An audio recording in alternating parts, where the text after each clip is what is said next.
Hi guys, James at Rampant Lion Reviews again for you today with another beer review. For this one we are going to stick to Sweden and we're going to return to a brewery that has featured on the channel a good number of times before. I've had some really nice beers from these guys over the years, and I would say that it's quite nice in more recent times to see this brewery kind of diversifying what they're doing a little bit. They've been releasing quite a few more different styles in recent times, but back in the day it was always the big Imperial stouts that this brewery were known for, and you always used to look forward to their winter releases as well. But the beer we're going to have a look at today I think should be a really interesting one, so hopefully you guys enjoy my take on it as well. I'm certainly looking forward to trying it. But for this review then, we are going to return to a gypsy brewery who used to be based up in Stockholm, but they now have most of their activity down in Gothenburg, and we're going to have a look then at another beer from Mohawk Brewing Company. So this particular beer is called the Bourbon Barrel-Aged Obsidian. It comes in at 10.5% ABV, and it is a bourbon barrel-aged Imperial stout. So yeah, it's kind of interesting because the original Obsidian was only 6.8% ABV. So this one has evolved to become a little bit of a monster actually. But yeah, hopefully this is another interesting beer. And as I said earlier, I hope that you guys enjoy my take on it. So let's crack on with this review then. So as always with my reviews, I'll tell you a little bit about the brewery before we taste the beer. If you want to get straight to the tasting, just fast forward. All the usual links are in the video description below. That's the brewery website, the link to my other reviews that I've done from Mohawk Brewing Company before, and you will no doubt see me add more to that list in the near future. I do keep an eye on what these guys are releasing every month, but there's all the usual social media down there. If you want to see more reviews, do please consider subscribing to the channel. The whole channel of course has a geography based tagging system, so you can go into the homepage and search for beer based on country, city, state, county, province, prefecture, whatever it is you happen to be interested in. Do check out the playlists of beers from different countries. There is one there for all the Swedish beers that I've reviewed for you. That's constantly being added to, and as always, please do get in touch and let me know some of the other beers and breweries that you guys would like to see me review. It's always great to hear from you guys that are watching the videos, and the support that you show the channel is hugely appreciated. So anyway, on to my brewery notes then to tell you a little bit more about Mohawk Brewing. So Mohawk Brewing are a virtual or gypsy brewer, I guess you could call them, that were founded by Stefan Gustafsson. So he started home brewing back in the 1980s because he said he was a poor student, and also because the range of beers in Sweden was very poor at this time. But he worked for Grebbestads Brewery for a period, and then he started importing beers into Sweden. These activities evolved to become Wicked Wines, who are one of the biggest suppliers of like foreign beer to Systembolaget these days, which is pretty cool. But this company was officially founded back in 2000 along with Andreas Felt, and he was later inspired to found Mohawk Brewing Company after seeing the success of the Danish gypsy brewers like Evil Twin, Mikkeller, Toil and things like this. So Mohawk Brewing was officially established in 2010, and it is co-owned by Wicked Wines.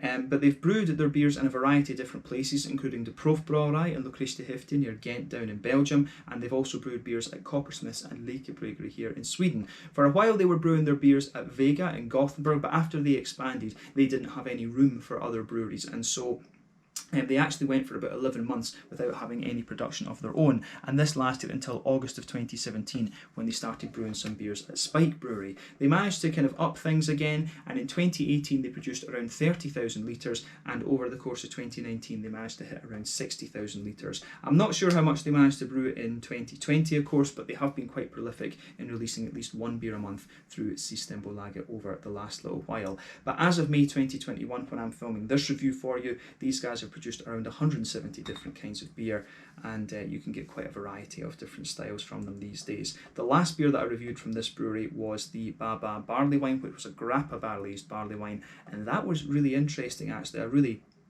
enjoyed that beer. It was really cool to see how the grappa barrels affected the barley wine inside that. But these guys, as I say, I've not had too many barrel aged beers from them, but they were always good when it came to the big high alcohol stuff actually. So yeah, if that's your sort of thing, this is a brewery that I very much think you will probably enjoy.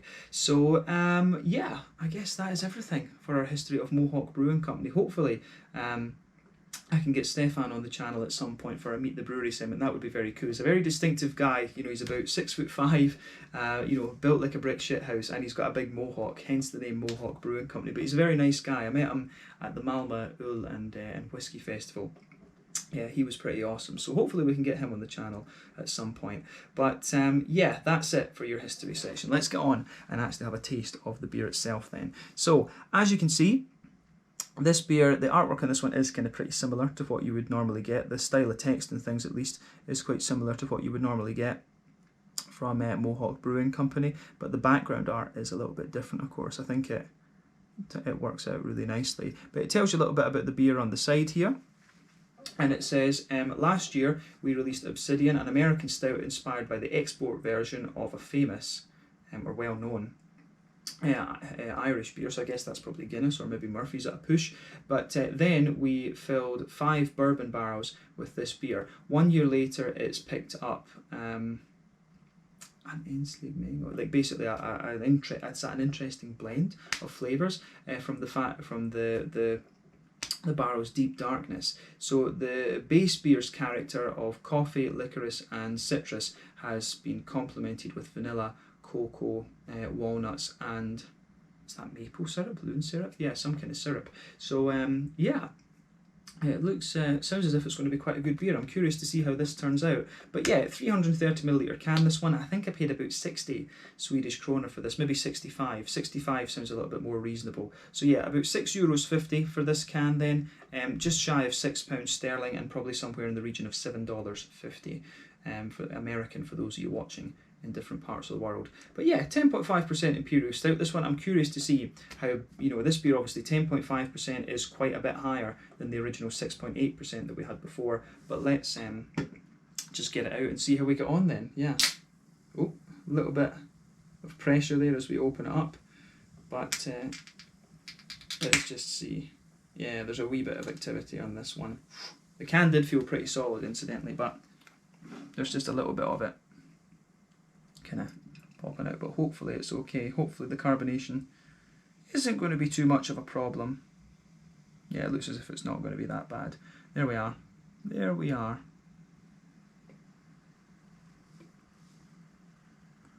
All right.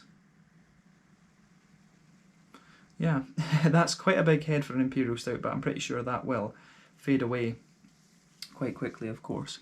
But yeah, there we are, just checking that it's lined up. So, as you can see, and as you would expect, it's poured a lovely, very dark, ebony kind of rosewood colour. So I'm just going to clean that little bottom bit off the glass there. But there we go. So you can see that this beer's poured a lovely, dark, ebony kind of rosewood colour. It's pretty much black as night, actually. If you shine the light through it, you get very little out of the way in terms of light coming through that. But you can see the beer poured with about a 2-finger frothy, I would say medium kind of beige head, but that's going to fade away to just be a very kind of thin foamy layer quite soon, I would think. I think it was just, you know, stirred up in the can a little bit, but who knows, it might actually keep its head for a little bit. But yeah, 1 or 2 big bubbles sticking towards the side of the glass, a few little ones going up towards the bottom of that head there. But I mean, overall, it looks pretty nice, I have to say. Yeah, looks like a pretty good beer. But remember, the colour of your beer is determined by 1, the type of malts that you use. That determines the magnitude of the colour. Then 2, the length of your wort boil. The longer you boil the wort, the more the sugars caramelise, thus you get a darker colour of beer. And then, of course, barrel aging and adjuncts can play a role in here, but I don't think either of those things would really affect the colour too much with this beer. So this one looks as if it would be a very long boil. Actually, you know, 4 or 5 hours, something like that. But the head, I'm actually surprised at how well the head is maintaining on this one. So yeah, that's quite interesting. So maybe it does look a little bit like Guinness or Murphy's or whatever. But yeah, certainly looks the part of an Imperial Stout. There's nothing really debatable about that. But yeah, I think it should be. I think it should be a really, really interesting one. So yeah, let's have a quick look at the aroma then and see how we get on. Certainly looks the part of an Imperial Stout. Nothing surprising from that side of things. That does smell very nice, actually. And it's quite interesting, this, because it's actually quite a bright aroma that you get out of this. So normally with Imperial Stouts you get a really just deep and big oily roundy thing, but this beer actually smells quite bright and quite it smells quite bright, and you know, it doesn't smell too much like a barrel aged stout, if you like. That's really interesting. And it actually comes across as quite bready and sort of bread crusty on first impression too. Yeah, kind of interesting. But yeah, maybe the fact that the base beer has been a lower alcohol one, because I think normally what breweries do is they'll brew the beer a bit bigger and a bit thicker if they know that they're going to barrel age it. Of course, they I think they extend the boil a little bit and up the malt content and things like that if they're going to barrel age it. But this one, it really actually just smells like an ordinary, regular sort of Irish American stout actually. So yeah, that's interesting. But the more that you smell of it, you can certainly get the barrel aged notes certainly push their way out a little bit more the more that you smell of it. So yeah, the backbone of this beer is quite is very nice actually. So I do like how that goes together.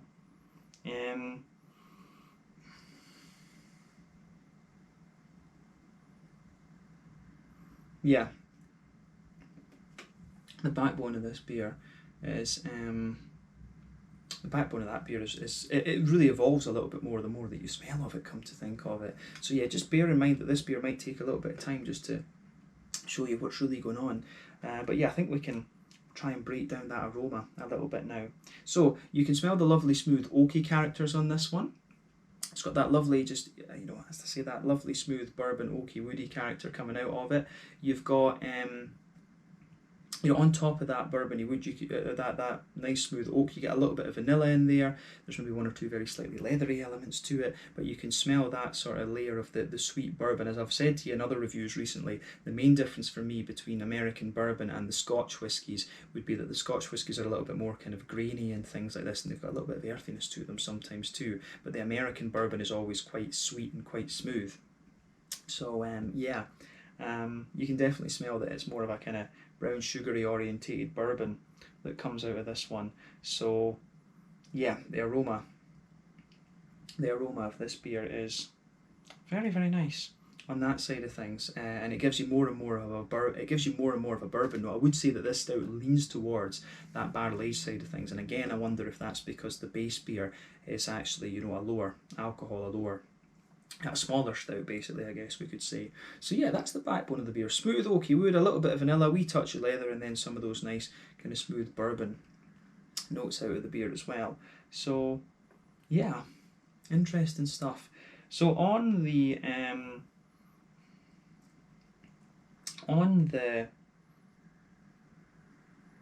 malty side of things, then you can smell the malts kind of sit on top of the barrel aged part of this beer. You can definitely smell a bit of the kind of chocolatey quality of the beer. I wonder if this has got oats in it. I do wonder if this beer has oats in it. Does it say? It certainly smells as if it's got a wee bit of oat in it, and it's how would you say?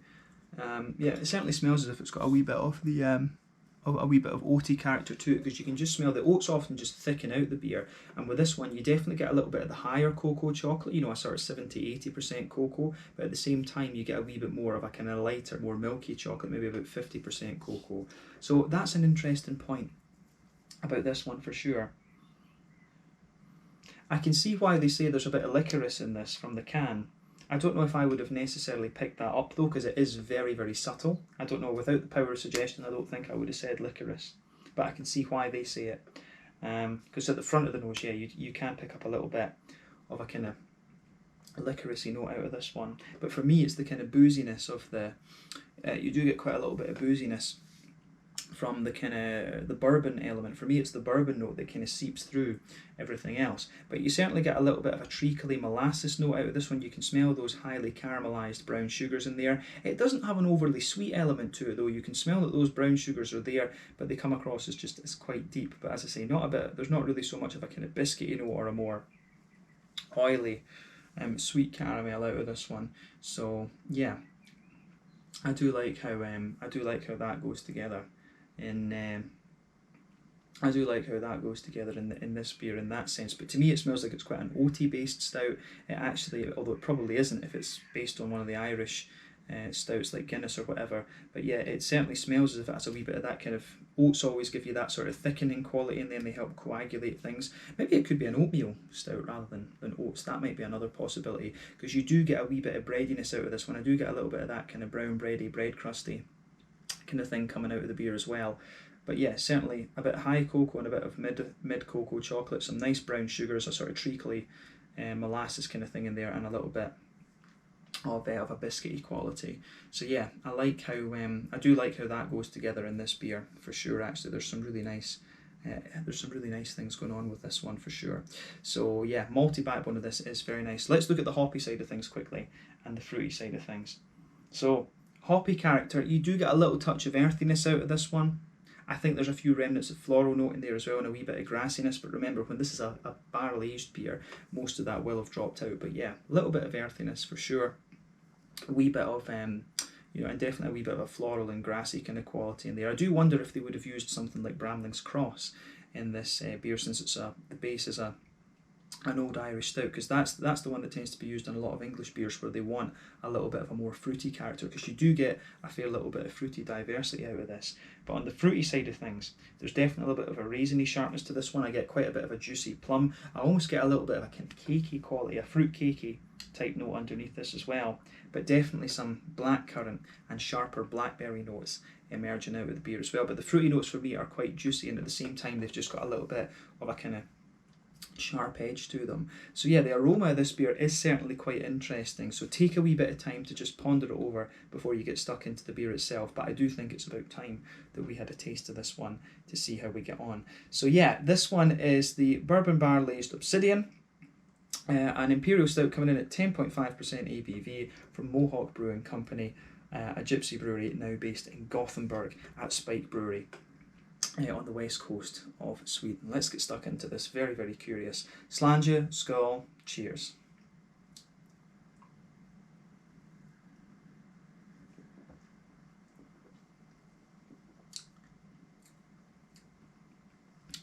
Oh yeah. Now that is quite interesting. It's for a big Imperial Stout like this, it's got a very, very light mouthfeel to it.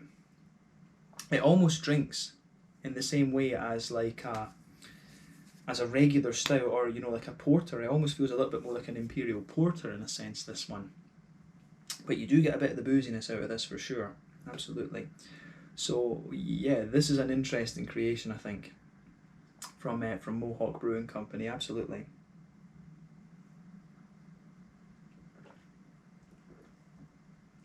But the question is it a nice beer? And I would say yes. I think this one is pretty solid actually. So yeah, well done to Mohawk Brewing Company. It's certainly different compared to the other ones that I've had before, because a lot of their high alcohol stuff tends to be really thick and big in the mouthfeel, but this one just gives you something a little bit different. And having done nearly 2,900 reviews, you want something a little bit different actually. So yeah, this beer certainly ticks the boxes for me, absolutely.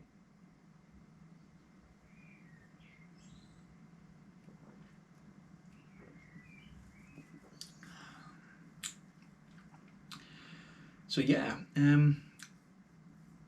where do we start with this beer then? And the other thing I'll say about this, on the first impression, it does give you a bit more of that kind of bread crusty, toasty, well-fired thing that I was talking about. You can really tell that this is like a traditional stout sitting on top of the American bourbon barrels. So I like that about this beer for sure. Yeah, so let's start with the barrel aged backbone, as we usually do with these things then. So straight away across the middle of your palate, you've got that nice smooth, you do have a little bit of that kind of nice smooth oaky quality that just blankets the middle of your tongue. So yeah, I can really appreciate how that goes together in this beer, absolutely.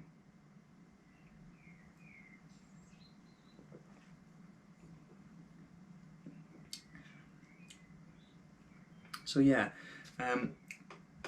across the middle third of your palate, and I guess it's going into the back third of your palate as well, but you get that lovely smooth bourbon oak, and towards the front of that middle third of your palate you get a wee bit of a kind of vanilla note out of the beer. There is a touch of a leathery kind of quality in there as well, and you get the kind of nutty elements that we're talking about. You definitely get just a wee bit of a kind of nutty quality mixing in with that too. I find a little bit of a leathery note, but yeah, sitting on top of that, those layers, you get that nice kind of layer of bourbon, the sort of bourbon brown sugary notes out of the beer. You can definitely pick that in there. So the barrel aged component of this one is very, very nice actually. But sitting on top of the bourbon layer, that's when you get that sort of well-fired bread crusty type element out of the beer. So the barrel aged note, it's not thin, it's kind of there, but it's adding a bit of depth to the beer.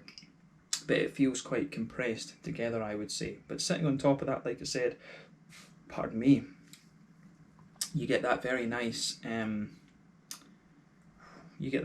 sort of toast, you get that sort of bread crusty element out of the beer, absolutely.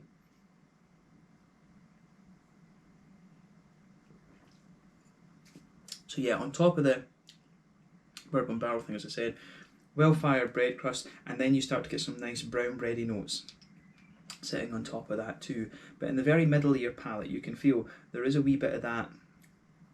You do get a wee bit of that treacly molasses sort of thing in the dead centre of your palate. And as you move a little bit further out from that, you get a little bit more of a kind of, you get a little bit more of a sort of oily, caramelly, a little bit of a more oily brown sugary note to it. There is almost a little touch of a kind of butter candy element in there as well, which I do like. But yeah, the brown sugary notes are a little bit less pronounced in the flavour than they are in the aroma, I would say. But it does come across as if it's quite a sort of bready, you know, sort of bread crusty, brown bready stout in that middle third of your palate, and just a little bit of brown sugar in there as well. You do get a few elements of a kind of chocolatey note coming out of this one, but the chocolate again isn't as prominent, I think, in the flavour as it was in the aroma. So on the back half of that middle third of your palate, you do get a little bit of a kind of higher cocoa note out of it, and as you move towards the front half, you get a wee bit of a more kind of milky chocolate and a wee touch of vanilla in there. But yeah, I can appreciate how that goes together in this beer as well.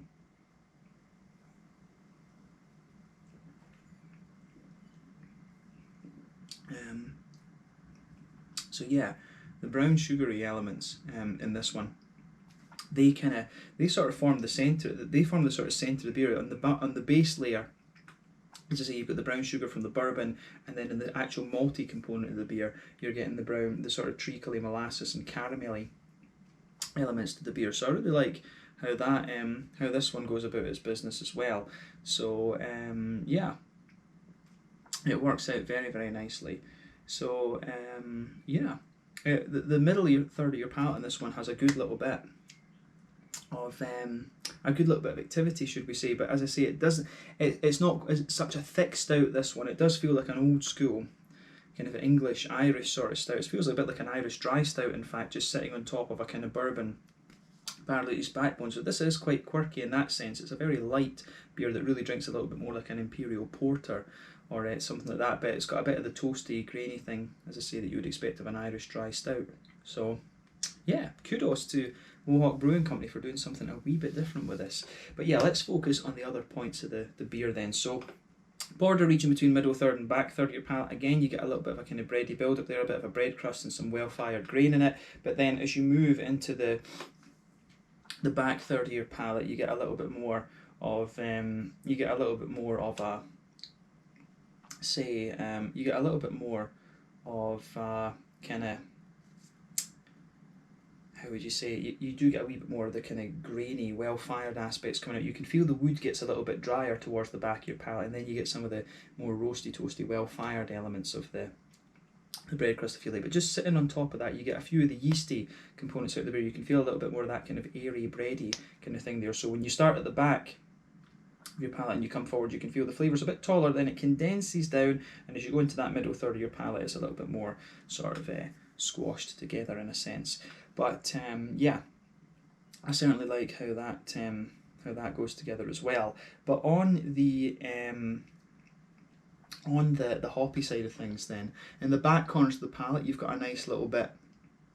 You do get a nice little bit of earthiness coming out of this one. As you move further forward, you can feel there's a wee touch of herbal quality in there. It does make me wonder if there were English hops in this beer. But yeah, as you move further and further forward, that fades away a little bit, and you start to get just a little touch of floral aromaticity on the front corners of the palate. Then round the front curve of the tongue, it's distinctly a bit lighter and more grassy actually. So there's a wee bit of citrusy, zesty kind of thing coming out of this one. So yeah,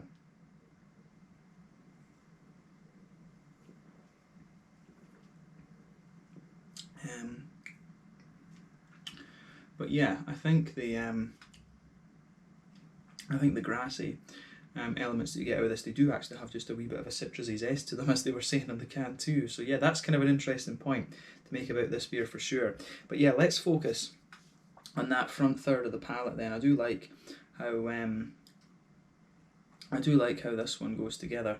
But yeah, on that border region between middle third and between front third and middle third of your palate, again, you get a little bit of a bread crusty build up in there. You've got a nice wee bit of a kind of brown bready sort of thing, and then the base of that front third of your palate is a little bit more the base of that front third of your palate is a little bit more kind of you get a little bit of the toasty bread crust in there and a bit of the kind of brown bready element as well. Then sitting on top of that, you get that nice oily bubble from the fruity juicy esters as well, which works out quite nicely. You do get a little touch of a cakey, as I say, a boozy kind of fruit cakey element out of this, but it's not quite as sweet as it came across as being in the aroma for sure. But yeah, on the fruity side of things, on the back half of that front third of your palate,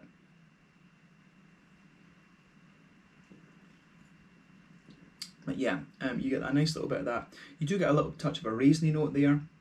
Then you get a nice kind of juicy plum. It's almost got a little bit of a kind of dried fruity pruny element to it, and those sit on the back of that front third of your palate. But as you move further forward from there, you get a little bit of you do start to get a little bit of a figgy element out of the beer. Then it becomes a little bit more blackcurranty into the front half of that front third of your tongue, if that makes sense. You get a little bit of a blackcurrant element there. Then on top of that, there's a little bit more of a sort of oily, blackberryish type note coming out of this one. But again, the front third of your palate is a wee bit dry, and it's that bread crusty element that comes out of the beer too. So yeah, this is quite an interesting barrel-aged Imperial Stout, very different to what I've had from other breweries in recent times, and even different to what I've had from Mohawk in the past as well. But yeah, I think we can leave it at that for the tasting section of this video. Mouthfeel wise, like I say, it's quite a light beer in terms of its mouthfeel compared to other stuff. The mouthfeel overall, I would say it's kind of bottom end of full body, top end of mid body. The carbonation is very smooth. Once it calms down a little bit, of course, you saw the can was pretty solid and it let off a good little bit of steam when I opened it up. Absolutely, but that doesn't affect it kind of too much, if you like. But the beer overall, it is quite light. It feels a little bit clean. It really has the mouthfeel of a kind of regular stout rather than a big Imperial Stout, if that makes sense. And that's going to be amplified a bit because whenever you barrel age a beer, you lose a little bit of the thickness. Pardon me. You lose a little bit of the thickness in favour of those kind of infused flavours. But in terms of bitterness and things like that, I think this beer is maybe around the 60, 70 IBU mark, something like that. You get a bit of bitterness from the malt base and from the hoppy side of things, a little bit from the kind of fruity juicy side as well, and then also the smooth kind of malt base also. But yeah, I do like how this beer goes about its business for sure. So yeah, it's an interesting one, and it's definitely worth trying with this. You've got a nice little sharpness to the fruity character and a little bit of light juiciness as well. So quite a quirky beer this compared to other barrel-aged Imperial Stouts out there. So kudos to Mohawk Brewing for doing something just a wee bit different. But yeah, I think we can leave it at that for this review. So this one was the Bourbon Barrel-Aged Obsidian, an Imperial Stout at 10.5% ABV from Mohawk Brewing Company, a gypsy brewery, originally from Täby in Stockholm, but now based in Gothenburg, brewing their beers out of Spike Brewery in the Slätthuset. So yeah, let's leave it there. Once again, thank you for watching my beer reviews. Until the next time, please like, subscribe, share, all the usual YouTube stuff. Let me know your own thoughts on this beer in the comment section below. Let me know what your favourite beers are from Mohawk Brewing Company as well. We will return to these guys at some point soon, I'm sure. Thanks again for watching. Check out my social media, check out Mohawk Brewing Company, and I'll see you guys on the next review. Slàinte, skål, and cheers.